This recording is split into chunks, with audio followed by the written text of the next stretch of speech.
तो गाइज आज हम जिस चैप्टर की बात करने वाले हैं इसका नाम है प्रत्यास्थता यानी कि इलास्टिसिटी।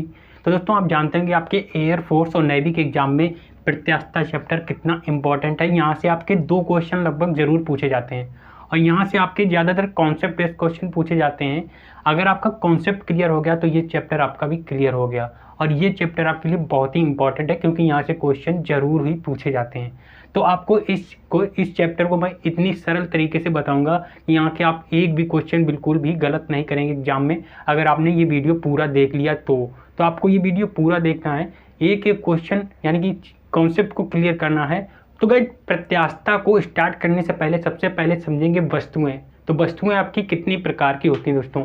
तो वस्तुएं जो दोस्तों आपकी वस्तु होती है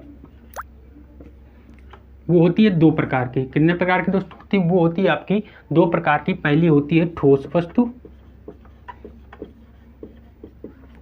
जिसको आप बोल सकते हैं रिजिड बॉडी, इंग्लिश में आप इसको रिजिड बॉडी बोल सकते हैं। और दूसरी होती है आपकी विरूपक वस्तु। क्या होती है? विरूपक वस्तु। इसको आप बोल सकते हैं डिफॉर्मेबल बॉडी। ये होती है आपकी डिफॉर्मेबल बॉडी। और जो आपका प्रत्यास्थता चैप्टर है दोस्तों वो बनता है विरूपक वस्तु से। तो ये विरूपक वस्तुएं जो होती हैं ये भी आपकी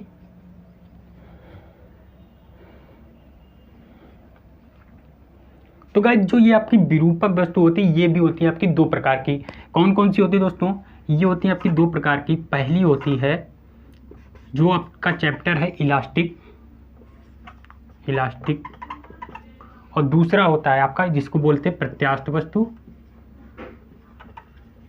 और दूसरी जो आपकी होती है दोस्तों वो होती है प्लास्टिक यानी कि सुघट।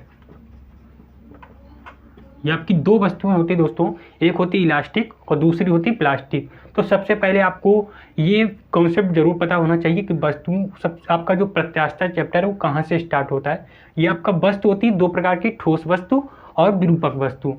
तो दोस्तों जो आपकी ठोस वस्तु है रिजिड बॉडी वो तो ठोस है और आपकी विरूपक वस्तु यहाँ से आपका इलास्टिसिटी यानी कि प्रत्यास्थता चैप्टर जो है स्टार्ट होता है इलास्टिक यानी कि प्रत्यास्थ। तो गाइस सबसे पहले ये जानेंगे आखिर प्रत्यास्थता कहते किसे दोस्तों। सबसे पहले आपको इलास्टिसिटी की डिफिनेशन पता होनी चाहिए, आखिर प्रत्यास्थता कहते किसे दोस्तों।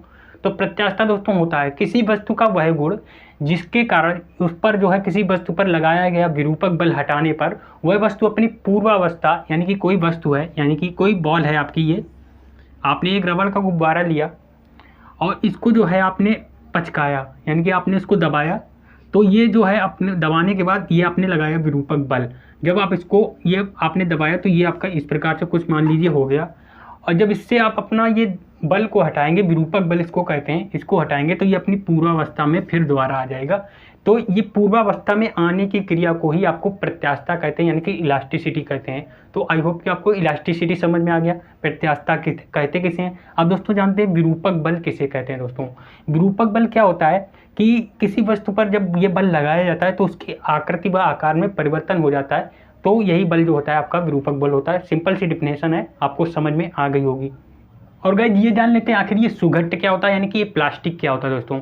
प्लास्टिक ये ऐसी वस्तु होती है जिस पर कोई विरूपक बल लगाया जाता है यानी कि कोई बल लगाया जाता है तो वो स्थायी रूप से जो है अपना स्थान परिवर्तित कर लेती है। ऐसी वस्तु को सुघट्ट वस्तु कहते हैं। यानी कि मान लीजिए आपका ये एक लकड़ी का टुकड़ा है, ये आपका लकड़ी का टुकड़ा है और इस पर आपने इसको एक हाथ से इधर पकड़ लिया, इस पर इधर दूसरी तरफ से इसको जो है मोड़ते हैं इस प्रकार से। तो आप देखते होंगे ये जो है अपनी स्थायी रूप से अलग हो जाता है, टूट जाता है। इसी को कहते हैं एक तरीके से प्लास्टिक वस्तु यानी कि ये अपने स्थान को स्थायी रूप से छोड़ देता है। तो ये आपकी हो गई प्लास्टिक यानी कि सुघट्य वस्तु। और गाइस आपका इसी में एक पूछा जाता है तन्यता, एक तन्यता पूछा जाता है, दूसरा आघातवर्धनीयता। ये 2 आपके जो है एग्जाम में पूछे जाते हैं, जो कभी कभी पूछ दिए जाते हैं, वैसे ज़्यादातर ये पूछे नहीं जाते हैं। तो आघातवर्धनीयता और आपकी तन्यता ये 2 पूछे जाते हैं। तो तन्यता किसे कहते हैं दोस्तों? किसी जो तार को यानी तार है या कोई आपकी लोहे की चादर उसको पीट कर एक लोहे के तार के रूप में, कोई लोहे की चादर या प्लेट है उसको पीट कर लोहे के तार के रूप में परिवर्तित कर देना, ये आपका कहलाता है तन्यता। और आघातवर्धनीयता क्या है? किसी लोहे की चादर को पीट कर उसको एक लोहे की चादर में परिवर्तित कर देना। कोई लोहे का रॉड है, कोई कुछ भी है, लोहे का रॉड है, उसको आप पीट कर लोहे की चादर के रूप में जो है परिवर्तित कर देते हैं, उसको कहते हैं आघात वर्धनीयता। तो बस इतनी सिंपल सी डिफिनेशन है, आपको ये पता होना चाहिए। आघात वर्धनीयता किसे कहते हैं? लोहे की रॉड को पीट कर आप चादर के रूप में परिवर्तित कर देंगे तो आघात वर्धनीयता हो जाएगा, और जो उसको तार के रूप में परिवर्तित कर देंगे तो ये आपका जो है तन्यता हो जाएगा। और गाइस आपकी एक और वस्तु होती है, वो होती है भंगुर, यानी कि दोस्तों भंगुर यानी कि फ्रैगाइल, इनको फ्रैगाइल भी बोलते हैं। ये आपकी भंगुर वस्तुएं होती हैं। भंगुर वस्तुएं क्या होती हैं दोस्तों?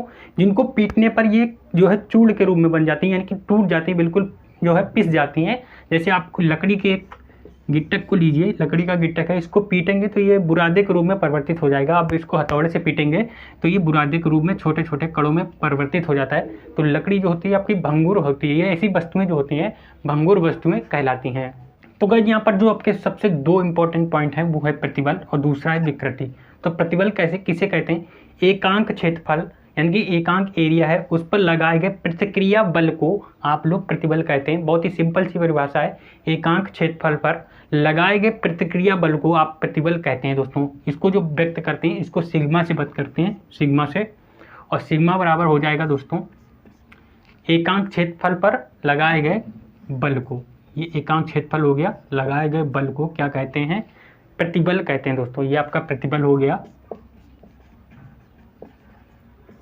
इसका जो मात्रक होता है दोस्तों, एसआई मात्रक, ये होता है आपका एफ का जानते होंगे, फोर्स है न्यूटन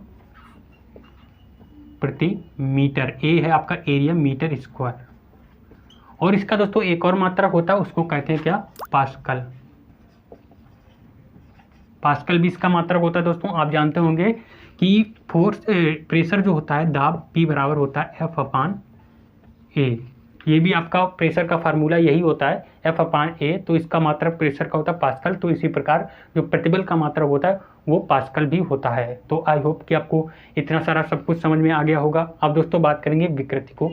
तो विकृति क्या होता है? किसी वस्तु की बीमा में भिन्नात्मक हुए परिवर्तन को आप लोग विकृति कहते हैं।